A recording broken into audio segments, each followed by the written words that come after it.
Aujourd'hui, je vous montre comment je porte ma foulardise infinie. Il y a plusieurs façons de la porter, mais je vais vous montrer comment je la porte parce que c'est un truc facile pour porter les foulardises infinies, mais c'est surtout un truc facile pour apprendre à porter une foulardise avec bouton quand on commence. Puis, il faut maîtriser la technique que je vais vous montrer pour la foulardise infinie. Foulardise infinie, c'est un grand tube. Il n'y a pas de début, il n'y a pas de fin. C'est vraiment un tube. Première des choses, les gens ont tendance à la porter comme ça ici. On tourne, on l'envoie derrière.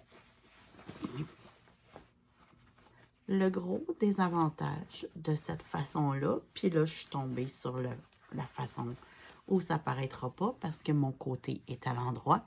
Si j'avais eu des motifs avec un sens ici, il aurait été à l'envers parce qu'ils ont été tournés. Donc, tout ce côté-là, si j'avais eu d'autres gnomes, admettons, mais au lieu d'avoir la tête par en haut, il aurait eu la tête par en bas. Cette façon-là, moi, je l'apprécie moins parce que ça monte très haut dans le cou. Je trouve ça dérangeant quand je porte un manteau et je me sens un peu déstabilisée et déséquilibrée quand j'ai un motif qui est à l'endroit, un motif qui est à l'envers.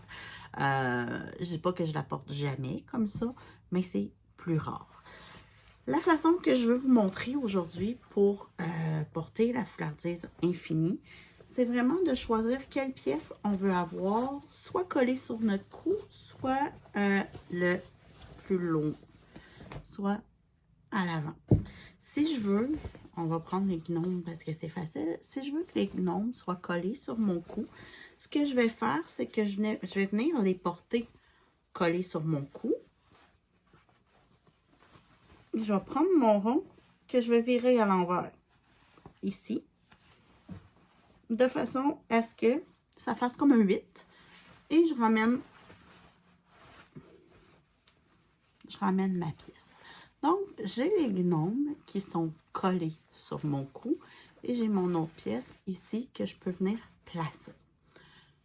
Et là, c'est le moment que je préfère, c'est jouer avec sa foulardise pour que elle donne l'effet qu'on veut.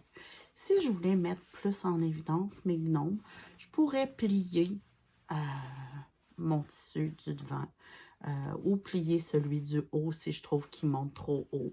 Et là, je peux venir dire, bon, ben lui, je veux qu'on le voit vraiment bien, que je vais plus le placer comme ça. Et, oups, c'est fait. On voit des gnomes. C'est clair que c'est des gnomes.